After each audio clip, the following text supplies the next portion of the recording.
उसमें तो है बुद्धि हो गई, और जो है बोले उसमें नहीं बुद्धि। क्यों? अगर आपने जिसको है करके स्वीकार किया है, यदि उसमें नहीं बुद्धि नहीं है तो आत्मीयता है में क्यों नहीं? और यदि आत्मीयता है तो प्रियता नहीं होगी। आप विचार तो कीजिए,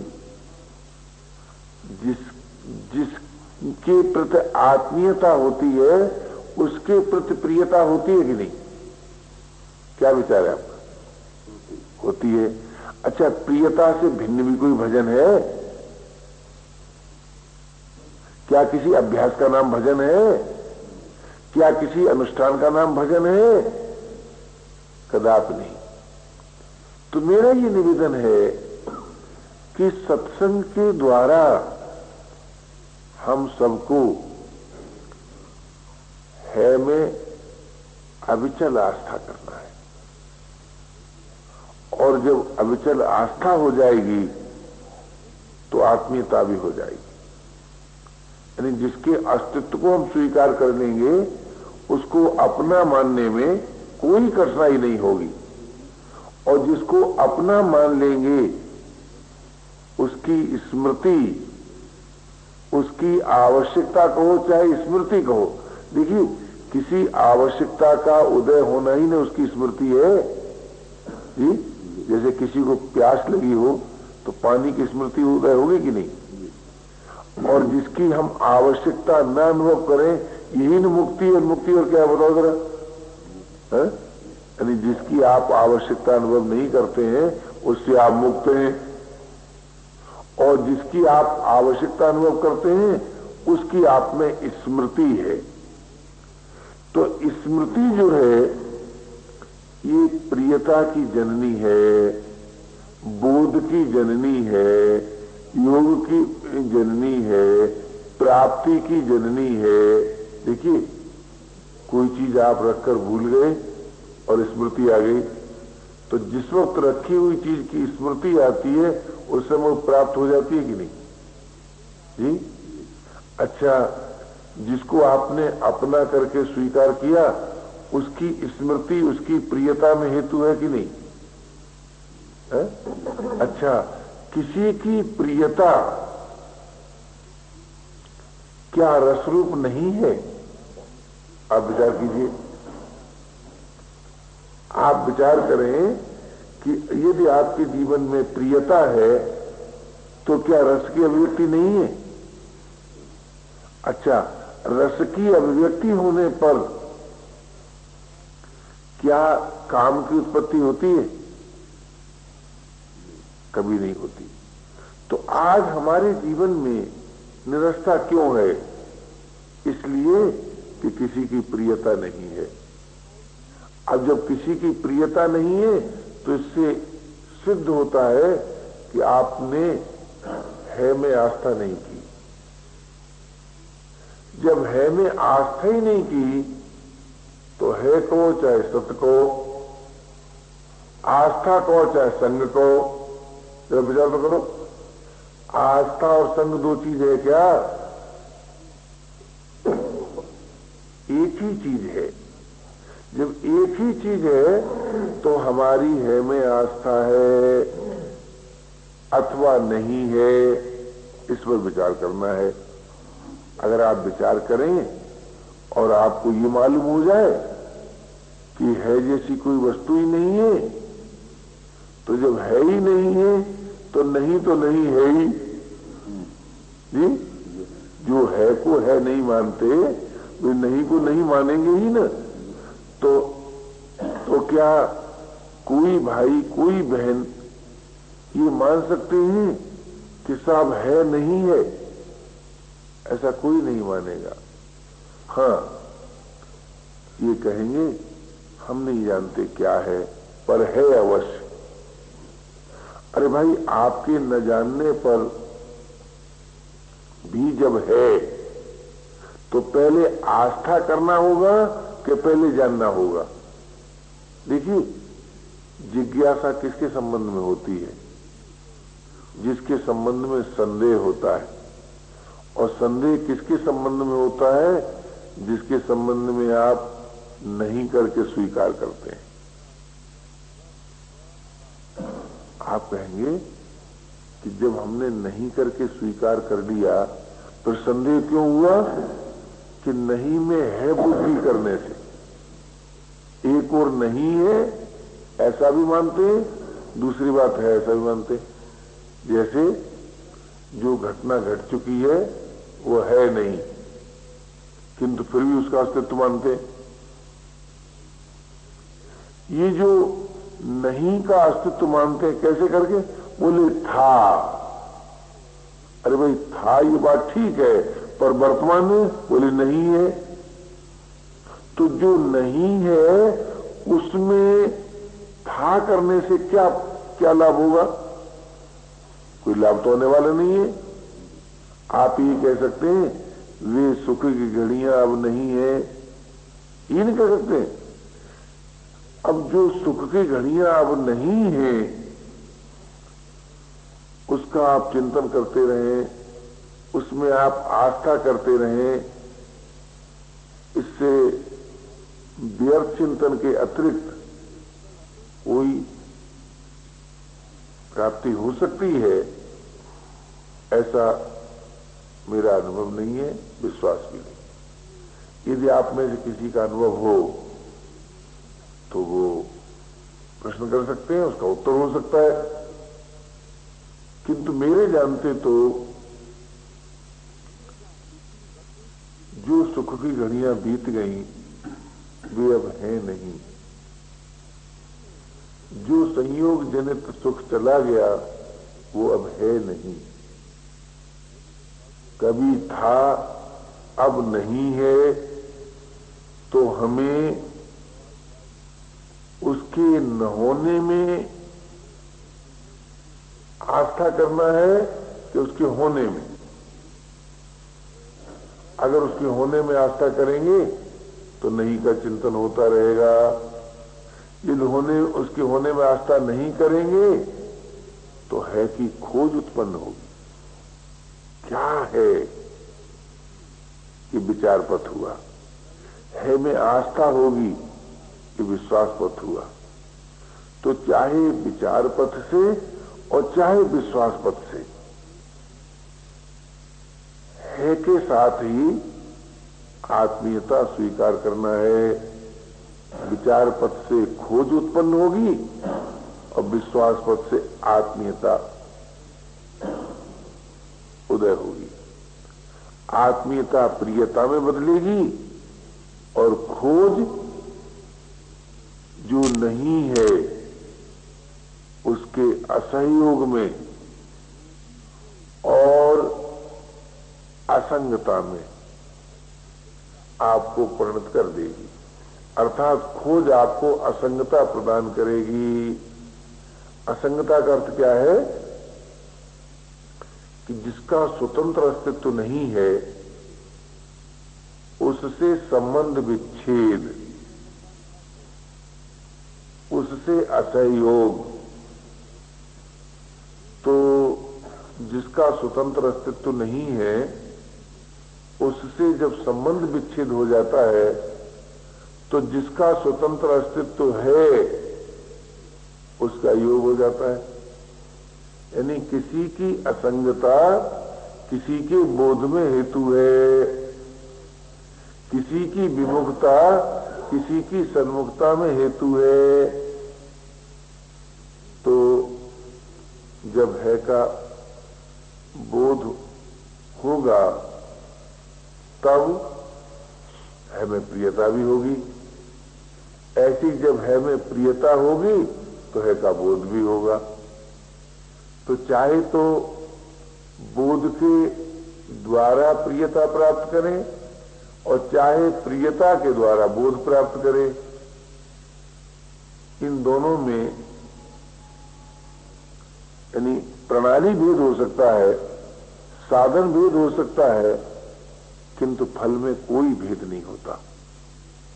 तो जब हमें और आपको सत्संग करना है तो इसका स्पष्ट अर्थ होता है कि जो मौजूद है उसमें आस्था करें अथवा उसकी खोज करें। परंतु जब आप गंभीरता से विचार करेंगे तो आपको ये स्पष्ट विदित हो जाएगा, मालूम हो जाएगा कि मौजूद की खोज करना मौजूद का चिंतन करना नहीं है। यानी खोज में और चिंतन में एक बड़ा अंतर होता है। खोज निषेधात्मक होती है, बोलिए नहीं है, इस प्रकार खोज होगी। विधियात्मक खोज नहीं होती। तो निषेध किसका होगा? जिसकी प्रतीति है, जिसका चिंतन है, उसका निषेध होगा। तो उसके निषेध से विधि किसकी होगी? जो है। उस है को आप किसी नाम से कहो,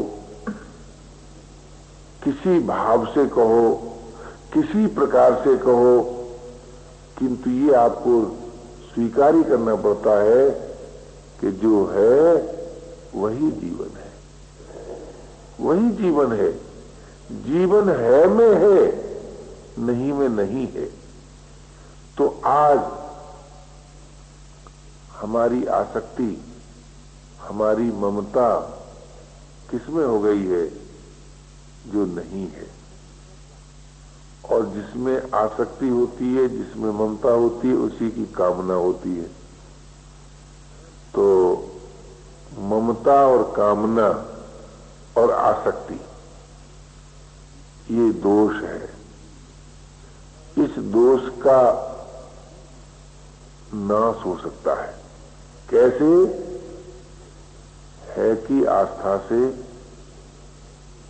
है कि प्रियता से, है कि खोज से, है कि योग से।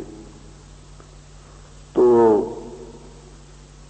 है कि खोज कैसे की जाए, है से योग कैसे किया जाए, ये तो पहले आप ही सोचिए कि आप खोज करना चाहते हैं कि उसका योग करना चाहते हैं।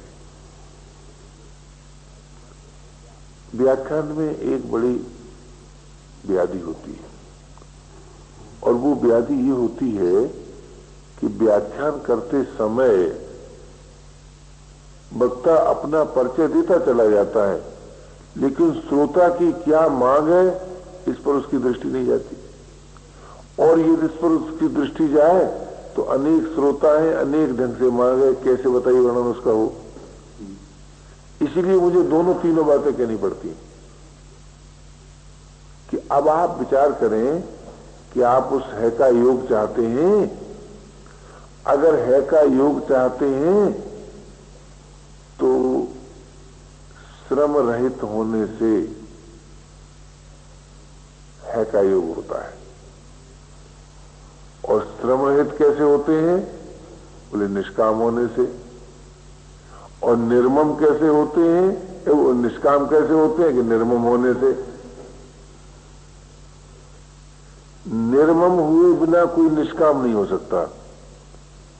तो निर्मम किससे होना है?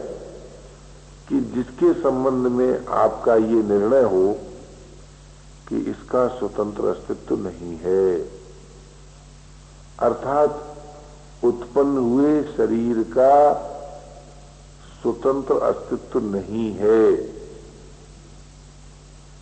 अस्तित्व यदि है भी तो स्वतंत्र नहीं है। तो यदि आप ये स्वीकार कर लें कि जिस शरीर का स्वतंत्र अस्तित्व नहीं है, उसकी ममता बनाए रखना, नहीं के साथ संबंध जोड़ना है। और नहीं के साथ संबंध जोड़ने का अर्थ है कि है से विमुख होना है, अलग नहीं होना है। क्या गंभीरता से विचार कीजिए, हम है से अलग नहीं हुए, विमुख हुए। है की विस्मृति हुई, है का अभाव नहीं हुआ। क्योंकि जिसका अभाव होता है उसको है नहीं कह सकते। है से देश की दूरी नहीं हुई, है से काल की दूरी नहीं हुई। क्या वो काल में तो है था, अब नहीं है। ये नहीं के संबंध में तो कह सकते हैं कि जो वस्तु पहले थी वो अब नहीं है। जो वस्तु यहां है वो वहां नहीं है। यानी देश की दूरी, काल की दूरी उत्पन्न हुई वस्तु के संबंध में आप कह सकते हैं, किंतु जो अनुत्पन्न हुआ है, क्योंकि है उसको नहीं कहते जिसकी उत्पत्ति हो, है उसको नहीं कहते जिसकी उत्पत्ति हो, तो है किसको कहते हैं कि जिससे उत्पत्ति हो। है उसको नहीं कहते जो पर प्रकाश हो, है उसको कहते हैं जो स्वयं प्रकाश हो। है उसे नहीं कहते जिसका कोई अन्य आश्रय हो, है उसे कहते हैं जो सर्व का आश्रय हो। तो जो सर्व का आश्रय है, जो सर्व का प्रकाशक है, जो अनुत्पन्न हुआ है, वो अप्राप्त नहीं है। तो है क्या? उससे विमुखता है, उसकी विस्मृति है, उसमें अविश्वास है। तो अविश्वास विश्वास से नाश होता है, विस्मृति स्मृति से नाश होती है, और विमुखता सन्मुखता से नाश होती है, किसी अभ्यास से नाश नहीं होती। तो अब तात्पर्य यह है कि जिस है को आप प्राप्त करना चाहते हैं, उस है में आस्था है या नहीं। आप कहें आस्था नहीं है तो प्राप्त क्यों करना चाहते हैं? यदि आप प्राप्त करना चाहते हैं तो आप ये कह ही नहीं सकते कि आस्था नहीं है। इस पर गंभीरता से विचार कीजिए।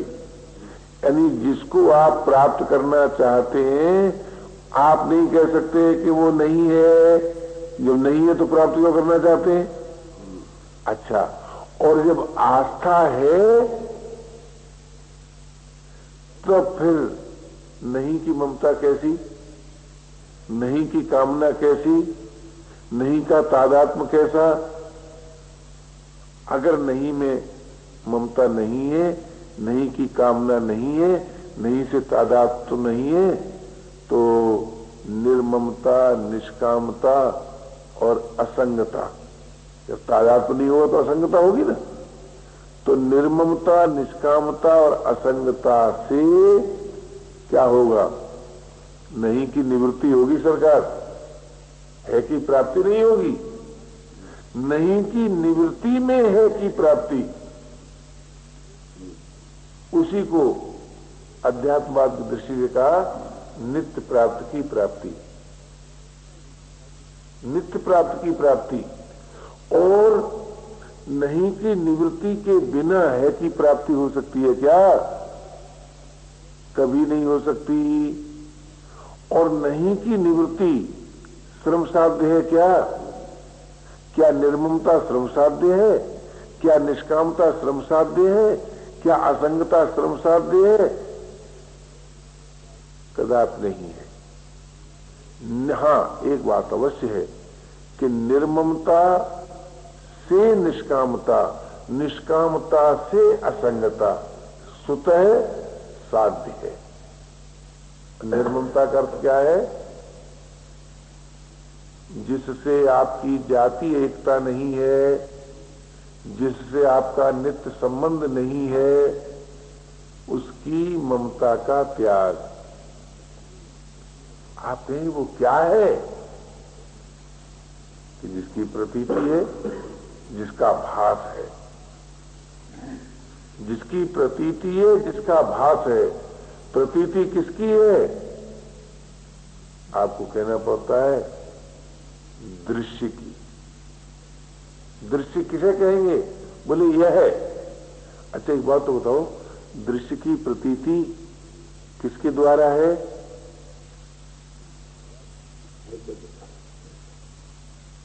नहीं, दृश्य की प्रतीति का साधन क्या है? दृश्य का तादात्म्य। जैसे इंद्रिय दृष्टि से ना आप देखते हैं, बुद्धि दृष्टि से ना आप देखते हैं, तो इंद्रियां भी तो दृश्य हैं जी, शरीर भी तो दृश्य है। यानी शरीर के सहयोग के बिना दृश्य की प्रतीति होती है आपको जी? अच्छा, और जिस शरीर से आपने तादात्म्य स्वीकार किया, उस शरीर पर आपका अधिकार कितना है? उस शरीर का संबंध कब तक है? आपको मानना पड़ेगा कि सदैव नहीं है। इतना तो मानना पड़ेगा ना। अच्छा, और संबंध विच्छेद हो रहा है, यानी वो घड़ी आ रही है जबकि हम सभी अनुभव करेंगे कि अब शरीर नहीं है। अच्छा, तो जब वो घड़ी आ रही है, काल का प्रवाह चल रहा है कि आज जो शरीर है करके मालूम होता है वो नहीं में परिवर्तित हो जाएगा, बदल जाएगा। यानी जिसकी प्रतीति है वो नहीं में बदल जाएगी।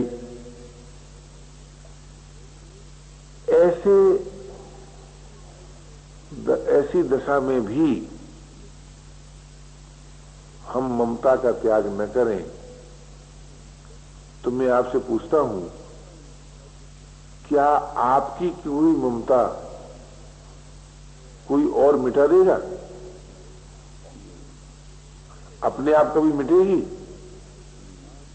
वो वस्तु तो अपने आप मिटेगी जिसमें ममता है, पर ममता अपने आप नहीं मिटेगी। विचार कीजिए, ममता अपने आप कभी नहीं मिटेगी, किसी अन्य के द्वारा नहीं मिटेगी। क्यों? आपने स्वीकार की है यूं। तो अपनी स्वीकृति का नाश अपने ही द्वारा होगा। इस दृष्टि से यदि हम और आप सत्संग के अभिलाषी हैं तो जिसका स्वतंत्र अस्तित्व नहीं है, जिससे नित्य संबंध नहीं है, उसका उपयोग कीजिए, पर ममता मत कीजिए। आज हम शरीर का उपयोग करें और ममता न करें तो कर्तव्य कर्म में कोई बाधा हो सकती है क्या जी? शरीर का उपयोग करें और ममता न करें तो कर्तव्य कर्म में कोई बाधा हो सकती है? नहीं हो सकती। अच्छा, संसार में कर्तव्य कर्म की अपेक्षा और क्या आपकी आवश्यकता हो सकती है? यानी संसार में तो कर्तव्य ही नहीं कि आपके हाथ में है जी। तो जो मिला हुआ है, जो सदैव नहीं रहेगा, जो किसी का दिया हुआ है, जो किसी विधान से उत्पन्न हुआ है, उसके उपयोग में आप सदैव स्वाधीन हैं, किंतु उसको सदैव बनाए रखने में आप सदैव पराधीन हैं। तो जिसमें आप पराधीन हैं उसको न करें तो कोई आपत्ति होगी, और जिसमें आप स्वाधीन हैं उसी को अभी कर डालें तो इसमें कोई कठिनाई होगी? नहीं होगी। तो ममता के त्याग में कोई कठिनाई नहीं है।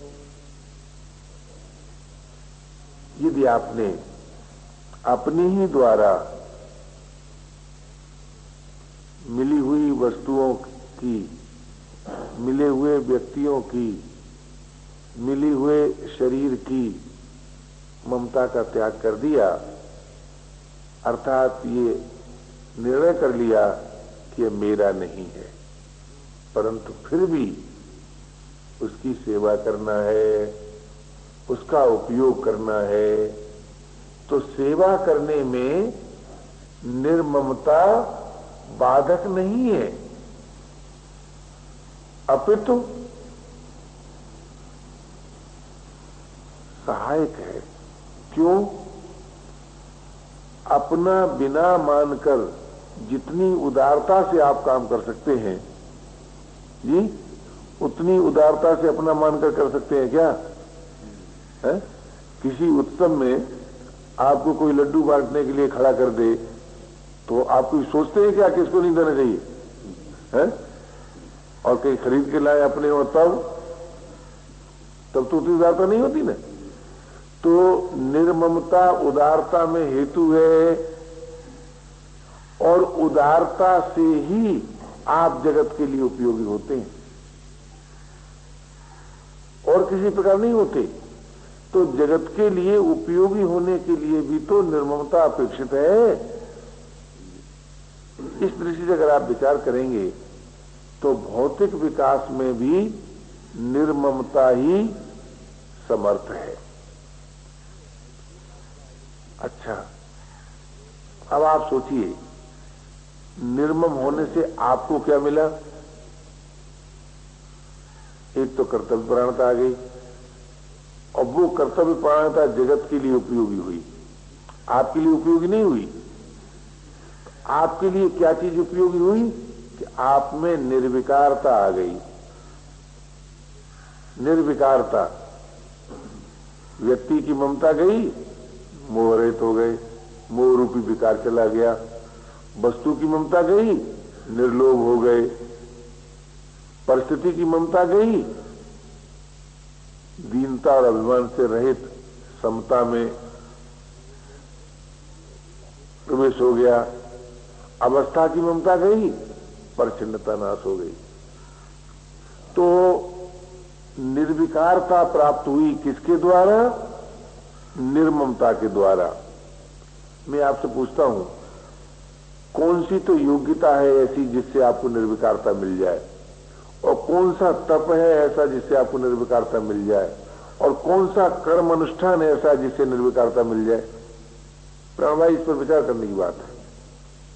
किसी अनुष्ठान से, किसी तप से, किसी योग्यता से आपको निर्विकारता प्राप्त नहीं होती। यदि निर्विकारता प्राप्त होती है तो निर्ममता से होती है। अब आप विचार करें, जब आप किसी से शासित नहीं रहना चाहते तो आप किसी पर शासन क्यों करते हैं? इसलिए निर्ममता से ही निर्विकारता मिलेगी, और निर्मम होने में आप स्वाधीन हैं, और आप अपने द्वारा हो सकते हैं। निर्मम होने के पश्चात निष्काम होने की सामर्थ्य स्वतः आएगी। निष्काम होने के पश्चात असंगता स्वतः प्राप्त होगी। तो जब निर्ममता से निष्कामता, निष्कामता से असंगता स्वतः प्राप्त होगी और वर्तमान में प्राप्त होगी, तो अब आप सोचिए कि निर्ममता से निर्विकारता और निष्कामता से ऐश्वर्य और असंगता से स्वाधीनता, ये वर्तमान जीवन की वस्तु है कि भविष्य की वस्तु है? आज यदि आप अपने में विकार अनुभव करते हैं तो इसका अर्थ यह है कि आपको निर्विकारता की भूख नहीं है। आज यदि अपने में आप अशांति अनुभव करते हैं तो इसका अर्थ यह है कि आपको शांति की भूख नहीं है। वर्तमान में यदि आप पराधीनता का अनुभव करते हैं तो इसका अर्थ यह है कि आपको स्वाधीनता की भूख नहीं है। तो जो आवश्यकता के ही रूप में नहीं है वो प्राप्ति के रूप में कभी होगी, और जो आवश्यकता के रूप में वो प्राप्त न हो, ये कभी संभव है? कभी संभव नहीं। इसलिए मानव मात्र को निर्विकारता से, परम शांति से, स्वाधीनता से, अगाध प्रियता से कभी निराश नहीं होना चाहिए। ये कभी नहीं सोचना चाहिए कि मैं निर्विकारता मुझे नहीं प्राप्त हो सकती, कि शांति मुझे नहीं प्राप्त हो सकती, कि स्वाधीनता मुझे नहीं मिल सकती, कि अगाध प्रियता मुझ में नहीं आ सकती। इससे कभी निराश नहीं होना चाहिए। अच्छा, दूसरी बात कि जिसका स्वतंत्र अस्तित्व नहीं है उसकी आशा करनी चाहिए क्या? उससे अच्छा, तो जिसका स्वतंत्र अस्तित्व नहीं है उसकी यदि हम आशा न करें तो जिसका स्वतंत्र अस्तित्व है उसमें आस्था हो जाएगी कि नहीं जी? तो इस दृष्टि से आप विचार करेंगे तो आपको मालूम होगा, समझोगे कि सत्संग से सर्वतोमुखी विकास होता है और मानव मात्र का होता है। ये नहीं कि ईश्वरवादी का तो होगा और अनिश्वरवादी का नहीं होगा। ये नहीं कि भौतिकवादी का तो होगा, अध्यात्मवादी का नहीं होगा, या अध्यात्मवादी का होगा, भौतिकवादी का नहीं होगा। चाहे आप भौतिकवादी हैं, चाहे आप अध्यात्मवादी हैं, चाहे आप ईश्वरवादी, किसी प्रकार की मान्यता आपकी हो, किंतु सत्संग के द्वारा मानव मात्र को निर्विकारता, परम शांति, स्वाधीनता, अगाध प्रियता प्राप्त हो सकती है। ये निर्विवाद सत्य है। इस दृष्टि से सत्संग में ही मानव जीवन के पुरुषार्थ की परावधि है।